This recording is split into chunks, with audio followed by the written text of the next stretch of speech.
Welcome to The Explainer. Today, we're going to unpack a pretty cool modern business survival story. You know, how that small local shop you love can go head to head with the online giants and actually win. I mean, think about it for a second. You pull out your phone, right? You're searching for something you need nearby, and boom, the top result isn't some massive chain, but a local store. So how on earth does that happen? Well, it's definitely not by accident. We're going to break down exactly how they pull it off. Okay, so first things first, let's really dig into the central problem that's facing so many local businesses today. You know, they have this beautiful physical storefront, but for you, the modern customer, it might as well be invisible.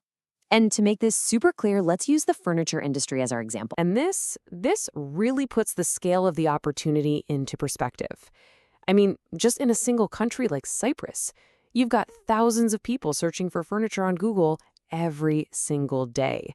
And these aren't just window shoppers, you know? These are people with real intent, ready to buy, typing exactly what they need right into their phones. But here's the major disconnect. Despite all of that customer interest, so many of these fantastic local showrooms are, well, they're completely invisible online. They've got the products, they've got the expertise, but they're missing from the one place their customers are actually looking. You guessed it, the first page of Google. So the big question is, how do these local shops bridge that gap? It's actually pretty simple in concept. They stop seeing the internet as this big, scary threat and start treating search engines like Google as their most powerful ally. And the key to all of this is something called furniture SEO. Now, this isn't just your run-of-the-mill generic marketing. Nope, it's a hyper-specialized strategy designed for one single purpose, to make absolutely sure that when someone in your city searches for, say, a sofa or a dining table, your store is the one they find. It's all about connecting those online searches to actual real-world sales. So, what does this strategy actually look like in practice? What does it involve? You might be thinking it's some kind of dark art, but it's really not. It's a concrete set of tools and actions that pretty much any business can use. The whole shebang can be broken down into 3 key steps. So the whole approach really boils down to 3 logical steps. Step 1, you've got to build a solid technical foundation. That just means fixing your site speed, making sure it works great on a phone, and that your images look good. Simple stuff, but crucial. Step 2 is all about local optimization, basically making sure you pop up in those local map searches. And finally, step 3 is where you build content and authority, which is about creating stuff people want to read and getting those all-important recommendations. And here's what that local optimization piece looks like in the real world. A customer isn't just vaguely searching for furniture, right? No, they're searching for a furniture store in Limassol. The goal here is to make your business the absolute undeniable answer to that very specific, very local question. This right here gets to the absolute heart of the content strategy.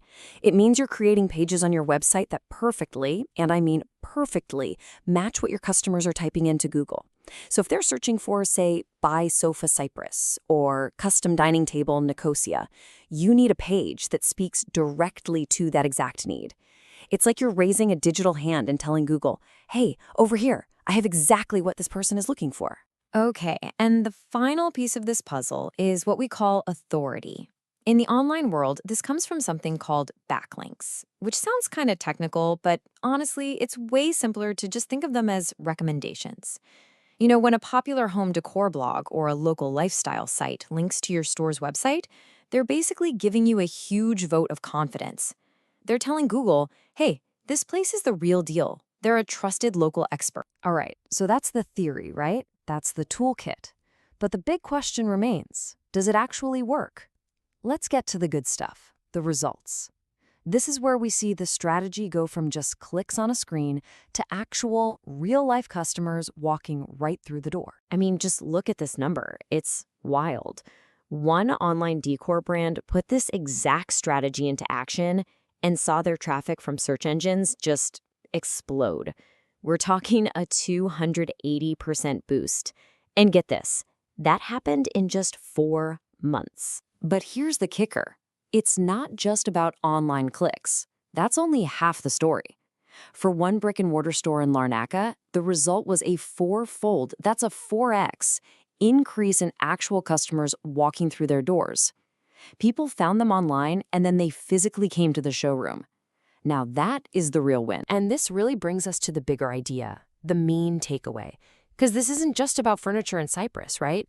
It's about a fundamental strategic advantage that local businesses have, if they just know how to use it. Let's think of it this way.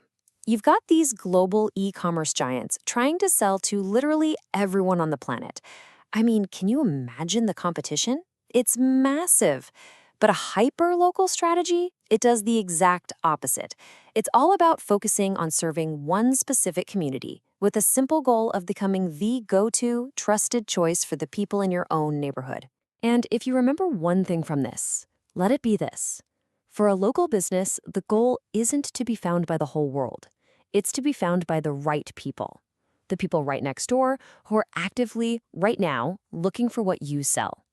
It's about precision, not just raw scale. So that really leaves us with a final big question to chew on.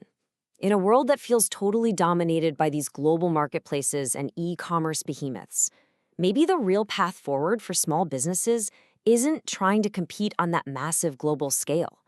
Maybe it's about doubling down on their own community and focusing on becoming the most visible, most trusted player in their own backyard. What do you think?